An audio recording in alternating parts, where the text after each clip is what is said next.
مولانا جمشید رحمۃ اللہ علیہ فرمایا کرتے تھے مقیمین کو، یہ جو صفائی کرتے ہیں، کھانا کھلاتے ہیں، کھانا پکاتے ہیں، ان پہرا دیتے ہیں، ان کو کوئی خطرہ نہیں، لیکن یہ جو ممبر پہ بیٹھتے ہیں نا، یہ بڑے خطرے میں ہیں۔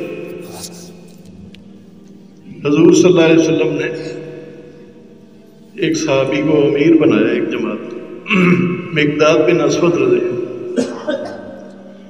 جب وہ واپس آیا تو پوچھا، سناؤ مقداد کیسی رہی تمہاری امارت؟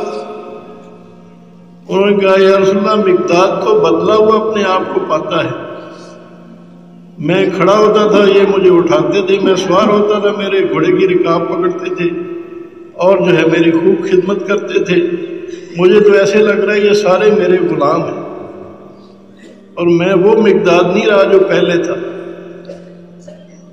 اللہ کی قسم کھا کے کہتا ہوں، آج کے بعد نہ آپ کے کہنے پہ میں امیر بنوں گا، نہ کسی اور کے کہنے پہ۔ حضور صلی اللہ علیہ وسلم اتنے ہنسے کہ آپ کے سارے دان نظر آنے لگے۔ فرمایا کہ امانت ہے ہی ایسی چیز، ہاں تمہاری مرضی ہے امیر بنو نہ بنو، اس لیے آج ہمیں جو چیزیں اچھی لگ رہی ہیں کل وہ جو ہے ہمارے لیے پتہ نہیں کیا بنے گا۔ حضرت عمر رضی اللہ عنہ فرماتے تھے کہ میں برابر سرابر چھوٹ جاؤں اس امارت سے، مجھے یہ خواہش بات ہے۔ جب فوت ہونے لگے تو بیٹے نے اپنا سر ان کا گود میں رکھا ہوا تھا، فرمایا اس کو نیچے رکھ دو، انہوں نے پنڈلی پہ رکھ لیا، فرمایا نہیں اس کو نیچے زمین پہ رکھو۔ اب زمین پہ سر رگڑ رہے تھے، منہ رگڑ رہے تھے اور فرما رہے تھے، اے عمر اگر اللہ نے تیری مغفرت نہ کی تو بھی ہلاک، تیری ماں بھی ہلاک۔ تو ان کا انصاف کیسا تھا بھائی دوستو، آپ لوگوں کے سامنے ہی ہے۔ ہاں جی، ایک دفعہ ایک عورت کا خامن کہیں گیا ہوا تھا سفر میں، حضرت عمر رضی اللہ عنہ نے دیکھا کہ اس کے گھر میں ایک آدمی آتا ہے، انہوں نے اس عورت کو بلایا بندہ بھیج کے۔ اب وہ عورت آ رہی ہے اور اس کے اوپر خوف طاری ہو گیا کہ حضرت عمر نے مجھے بلایا ہے۔ اب وہ حاملہ تھی تو اس کو درد ذیل شروع ہو گیا، وہ ساتھ والے گھر میں چلی گئی، تو وہاں اس کے بچہ پیدا ہو گیا، بچے نے 2 دفعہ چیخ ماری اور مر گیا۔ تو انہوں نے بتایا اس کا یہ حال ہوا ہے۔ حضرت عمر نے سارے صحابہ کو جمع کیا، میرے اوپر کچھ اس پہ واجب آتی کوئی چیز؟ میری وجہ سے وہ حاملہ عورت تھی، خوفزدہ ہو گئی اور اس کا بچہ وقت سے پہلے ہو گیا اور بچہ بھی مر گیا۔ سب نے کہا نہیں، آپ تو امیر ہیں، آپ کا حق بنتا ہے لوگوں کو تنبیہ کرنا، آپ نے اس کے لیے بلایا تھا تو آپ کا تو کوئی قصور نہیں۔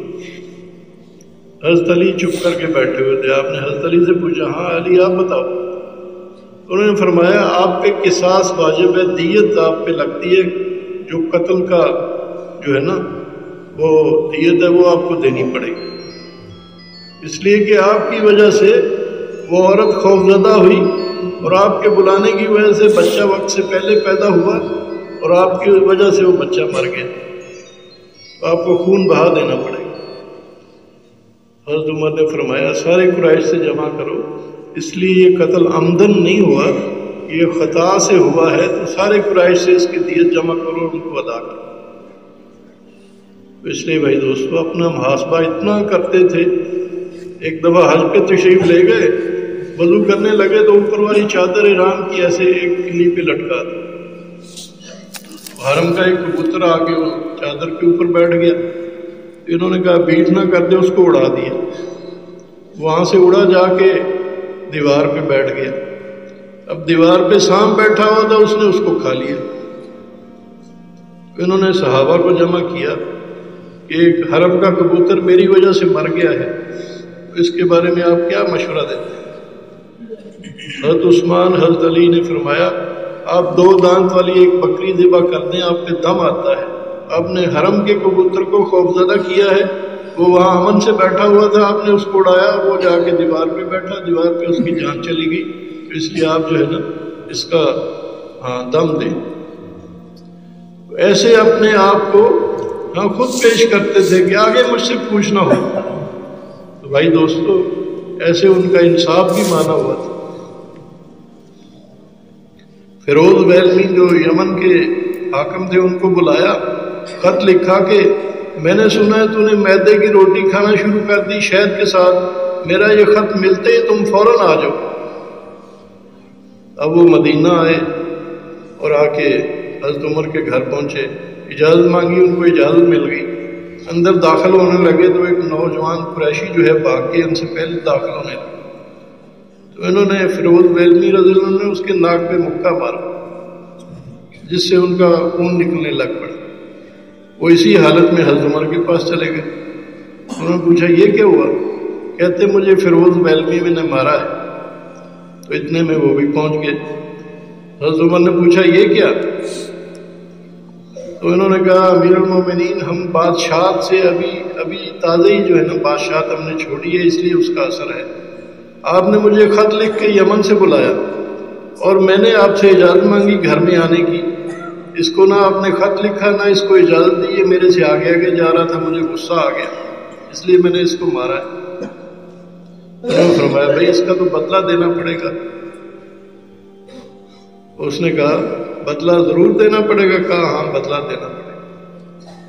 وہ گھٹنوں کے بل بیٹھ گئے بدلہ دینے کے لیے، نوجوان بدلہ لینے کے لیے تیار ہو گیا۔ حضرت عمر نے فرمایا میں تمہیں ایک حدیث سناؤں کہ میں نے حضور صلی اللہ علیہ وسلم سے سنا، اسود انسی یمن میں ایک جھوٹا نبوت کا دعویٰ کرنے والا تھا، اس کو ایک اللہ کے بندے فیروز ویلمی نے قتل کر دیا۔ تو یہ وہی فیروز ویلمی۔ تو اس نے کہا اگر یہ اللہ کے نبی نے ان کے بارے میں یہ فرمایا کہ اللہ کے بندے فیروز ویلمی نے اس کو قتل کیا تو میں نے ان کو معاف کیا۔ حضرت فیروز نے کہا یہ میرا گھوڑا بھی تجھے ہدیہ ہے، یہ تلوار بھی تمہیں ہدیہ ہے، اور 30,000 درہم بھی میں تمہیں ہدیہ دیتا ہوں۔ حضرت عمر رضی اللہ عنہ نے فرمایا تم تو بڑے نفع میں رہے، ایک معاف کر کے معافی کا اجر بھی لے لیا اور اتنا سارا دنیا کا مال بھی لے لیا۔ تو اس لیے بھائی دوستو وہ لوگ جو ہے انصاف کرنے والے تھے۔ حضرت عمر رضی اللہ عنہ نے ایک صحابی کو بشر بن عاصم رضی اللہ عنہ کو امیر بنایا حوازن کے صدقات کو وصول کرنے کے۔ اگلے دن ان کو دیکھا ادھر ہی کھڑے، تم گئے نہیں؟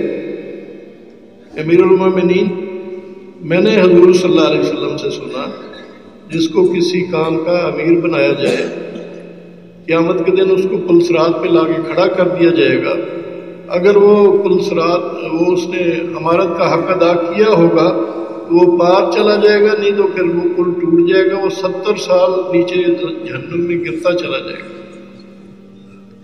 آپ مجھے معاف کریں میں امیر نہیں، یہ کہہ کر چلے گئے۔ حضرت عمر رضی اللہ عنہ بہت پریشان ہو گئے، گھبرا گئے، تو باہر نکلے تو آگے ابو ذر رضی اللہ عنہ مل گئے۔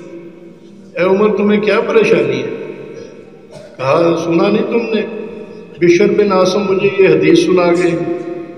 انہوں نے فرمایا تم نے وہ حدیث نہیں سنی جو کسی کو امیر بنائے اس کو لا کے پلسرات پہ کھڑا کیا جائے گا، اگر وہ اس عمارت امیر بنانے میں حق پہ ہوگا تو وہ پار چلا جائے گا، نہیں تو وہ بھی 70 سال نیچے گرتا چلا جائے گا۔ اب بتاؤ تمہیں کس حدیث سے زیادہ تکلیف ہوئی؟ انہوں نے کہا دونوں سے۔ پھر فرمایا کہ پھر اس عمارت کو قبول کون کرے گا؟ تو حضرت ابو ذر رضی اللہ عنہ نے فرمایا وہ کرے گا جس کو اللہ نے ذلیل کرنے کا ارادہ کر لیا، اور جہاں تک میں سمجھتا ہوں تیری عمارت میں خیر ہی خیر ہے، تیری عمارت میں خیر ہی خیر ہے۔ تو اس لیے گھبراتے تھے کہ اللہ کے ہاں ہم برابر سرابر چھوٹ جائیں تو یہ بہت بڑی بات ہے۔ تو بھائی دوستو وہ تو صحابہ تھے، ہمیں تو ان چیزوں سے بچنا چاہیے۔ ہاں جی، کوشش کرنی چاہیے کہ چھوٹے بن کے چلیں، جو چھوٹا بن کے چلے گا اس کی خطائیں اللہ معاف فرماتا ہے۔ کہتے ہیں جو سیکھنے والا ہوتا ہے نا اس کی خطائیں دنیا میں بھی معاف ہوتی ہیں۔ اگر آپ گاڑی چلانا سیکھ رہے ہیں آگے ایل لگایا ہوا ہے تو یہ اس کا مطلب ہے یہ لرنر ہے، اب اس نے اشارہ توڑ دیا اس کا چالان نہیں ہو، اس لیے کہ یہ سیکھنے والا ہے۔ مولانا سعید احمد خان صاحب کے پاسپورٹ پہ لکھا ہوتا تھا کہ طالب علم پیشے پہ، اور ساری زندگی یہی وہ اپنے آپ کو سیکھنے والا ہی کہتے رہے، بھئی ہم سارے سیکھنے والے ہیں، دین کے علم کو چھوٹا بن کے سیکھیں گے اور پھر آگے چھوٹا بن کے سکھائیں گے، محتاج بن کے سیکھیں گے، چھوٹا بن کے سکھائیں گے، تو اس کے لیے سب تیار ہیں بھائی۔ جو کچھ سنا اللہ پاک اس پر عمل کرنے والا اور ساری کی ساری انسانیت تک پہنچانے والا بنائے۔ دین کی بات پھیلانا صدقہ جاریہ ہے۔ مزید ہماری ویڈیوز کو دیکھنے کے لیے ہمارے چینل دعوت تبلیغ کو سبسکرائب کریں۔ جزاکم اللہ خیرہ۔